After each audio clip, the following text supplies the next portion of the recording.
Have you ever seen a family member's name pop up on your phone and instantly your stomach just tighten?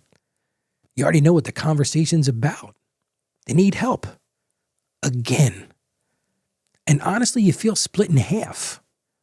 Part of you wants to be generous.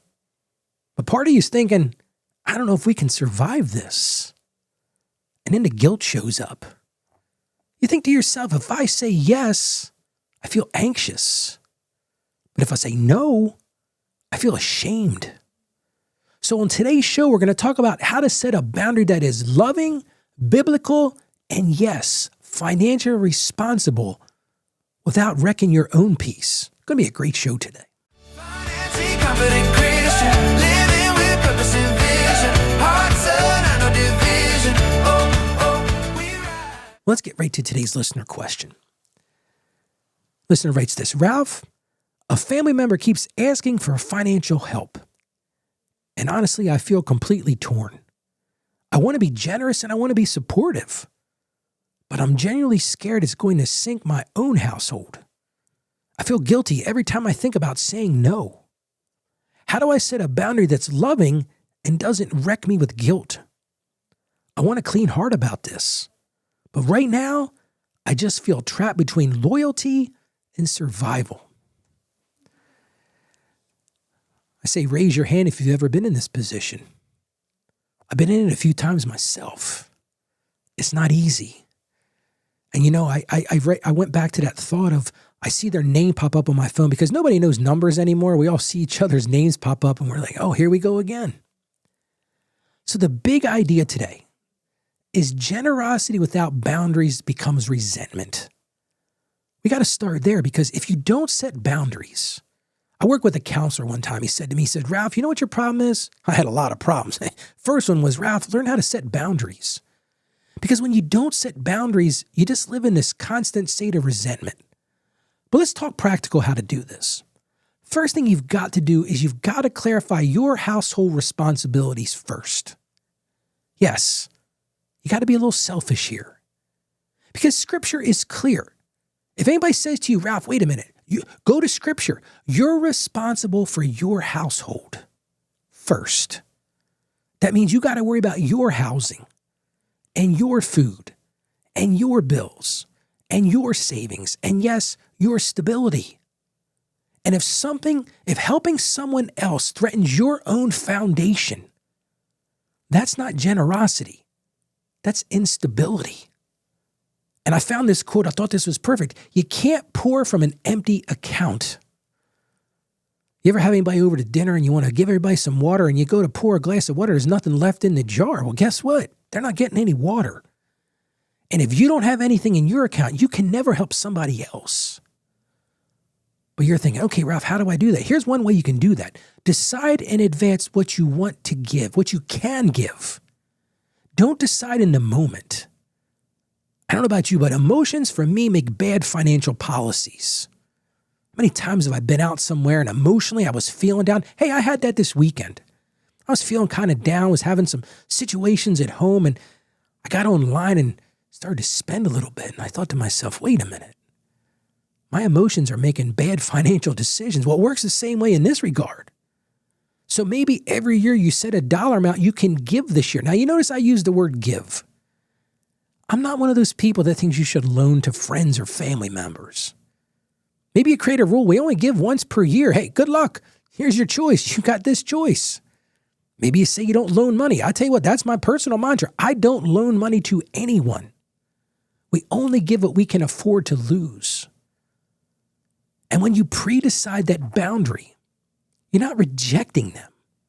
You're honoring your policy. You're worried about yourself first. Because maybe they're going to need help down the road. Well, you can't help them if you're broke yourself. But you've also got to separate help from rescue.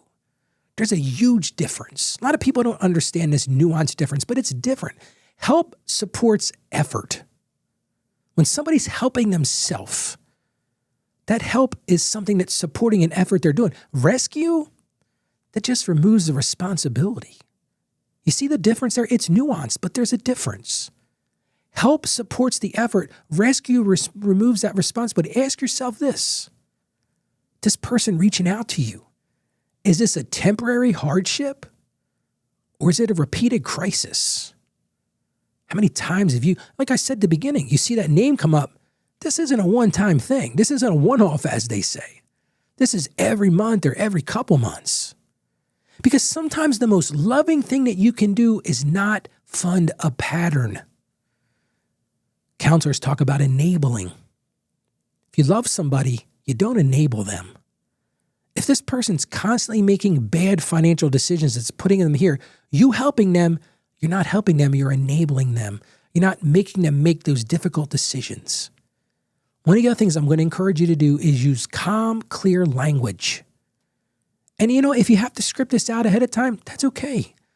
This is a skill you're going to have to learn because maybe you've been a wet carpet. You've been a walking mat for so many people your entire life. You might be saying like, Ralph, I'm helping everybody out, but I can't help myself. I can't save. I had a lady in not too long ago who was trying to save for retirement, but she was helping this son and this daughter, and she wasn't able to do anything for herself. It's okay to say, we love you, but we can't financially support this right now. If they don't want to talk to you anymore, guess what? They didn't love you in the first place. They're not your friend. Maybe you say something, look, we're committed right now to focus on stabilizing our own household this year. You see, notice the two things I said there. Not anger, not how dare you ask me to borrow money. Not an apology. Don't ever apologize to somebody for not helping them. If you can't, and don't over-explain either. That clarity in that is actually kindness. I would love somebody to say to me, Ralph, you know what? I know you asked for help, but I can't do it right now. Hey, at least I know the answer. But now let's get back to the question, because one of the things you mentioned in your question was guilt. And I feel that too sometimes. I've had family members reach out to me and I felt guilty about it. I was like, oh, this person's really struggling. I'm not. God has blessed me. Well, one of the things that I think you can do is replace guilt with prayer. And I think the reason that guilt comes around is because so many of us confuse generosity with obedience. God doesn't call us to give under pressure. Hey, Scripture itself says God likes a cheerful giver, not an under pressure giver. He calls us to give from conviction. And you can pray for those things. You can pray for the people that need help, encourage them. Maybe you don't give them money. You help them look at their resources. Help them write a resume. Help them build a LinkedIn profile, whatever that looks like for you. Help them build some skills. But just remember this, in the end, you're not their provider. You're not their savior. That's God's job, and we got to give that to him. So I want to encourage you right now, remember this, boundaries protect love. So here's your win for today. I want you to write your financial family boundary. Just one sentence. I encourage every listener and viewer to write this down. We will give up to X number of dollars per year. Or maybe you just make a bold statement. We don't loan money. Put it in writing. Put it where you'll see it. Because that clarity will create peace in your life. Let's get right to today's Bible verse. It comes to us from 2 Corinthians chapter 9, verse 7. It says, each of you should give what you have decided in your heart to give, not reluctantly or under compulsion, for God loves a cheerful giver. Right there it is. See, God honors generosity that flows from conviction and peace, not from pressure and guilt. It would be real easy for God to say, you better give me your money. You better do it. But you don't hear God saying that. The Lord says, each of you should give what you've decided in your heart to give. We got to look at this the same way, not reluctantly, not under compulsion. Let's pray together. Lord, right now, you see how torn my friend feels. Yes, they want to love well. They want to help. But they're afraid of damaging their own home and their own peace. So give them wisdom to set these healthy boundaries we talked about today. Give them courage to speak clearly, Lord. And just wipe away and remove that false guilt that doesn't come from you. Protect their household. Protect their relationships. And help give them peace, not pressure in this time. And we ask this in Jesus' name. Amen. Friend, I want to assure you of something. You can be generous and wise at the same time.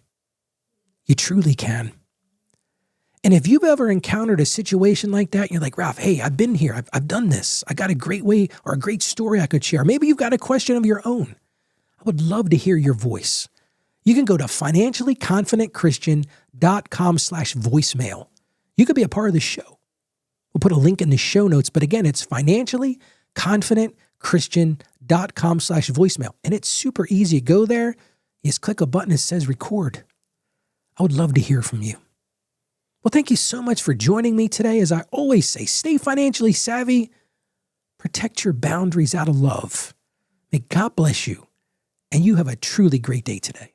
Financially confident Christian, living with purpose and